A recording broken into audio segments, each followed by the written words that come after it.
Hello, আসসালামু আলাইকুম everyone. কেমন আছেন আপনারা সবাই? অনেক অনেক অনেক দিন পর একটা রান্নার ভিডিও শেয়ার করব আপনাদের সাথে।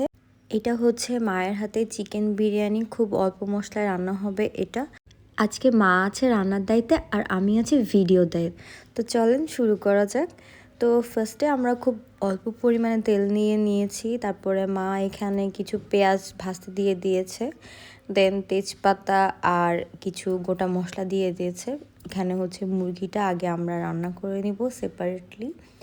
তো পেঁয়াজটা একটু নরম হতে হতে মা এখানে দিয়ে দিল আদা, তারপরে এটার সাথে অ্যাড করে দিল একটুখানি রসুন বাটা। এখানে আজকে আমরা কোনো প্যাকেট বিরিয়ানির মশলা ইউজ করব না, যাই ব্যবহার করব সবগুলাই মায়ের হয় বাটা মশলা নাহলে নিজের বানানো মশলা।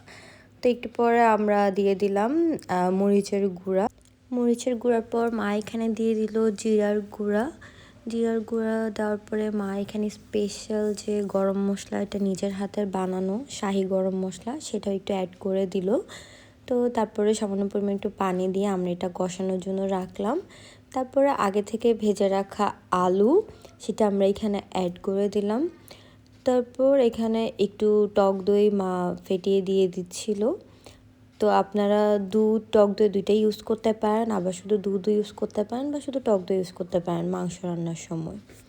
তো এটাকে আমরা এখন কিছুক্ষণ নাড়াচাড়া করে নিব। তারপরে আমরা মুরগিটা শুধু লবণ আর মরিচের গুঁড়া দিয়ে আগে করে হালকা একটু ভেজে রেখেছিলাম, সেই মুরগিটা অ্যাড করে দিলাম, সাথে মায়ের হাতের বানানো বিরিয়ানির মশলা আর কিছুটা কাঁচামরিচ আমরা মাঝখান দিয়ে একটু ফেড়ে দিয়ে দিয়েছি। তো এখন মুরগিটা রান্না হতে থাক। পাশের চুলায় আমরা বিরিয়ানির জন্য চালটা ভাজতে দিয়ে দিলাম। এখানে আমরা চিনি গুঁড়া চাল নিয়েছি। তো এখানে ঘি আর তেল মিক্স ছিল, আর সাথে আমরা পেঁয়াজ আর কাঁচামরিচ দিয়ে চালটা ভেজে নিচ্ছিলাম।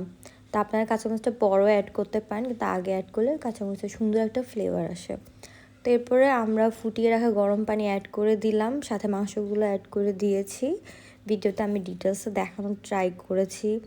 তারপরে এখানে যখন হয়ে আসছে তখন মায়ের হাতের বানানো স্পেশাল ঘি, যেটার স্মেল জাস্ট ওয়াও, এটা আমরা অ্যাড করে দিলাম এবং তারপর কিছুক্ষণ দমে রাখলাম। এরপরে খাওয়ার পালা, আর এটাকে আমি সার্ভ করেছি রায়তার সাথে। ট্রাস্ট মি, এটা খেতে এত বেশি মজা হয়েছিল অনেক কম মশলায়। যারা আমাদের রেসিপি ফলো করে বানাবেন তারা অবশ্যই কিন্তু জানাবেন।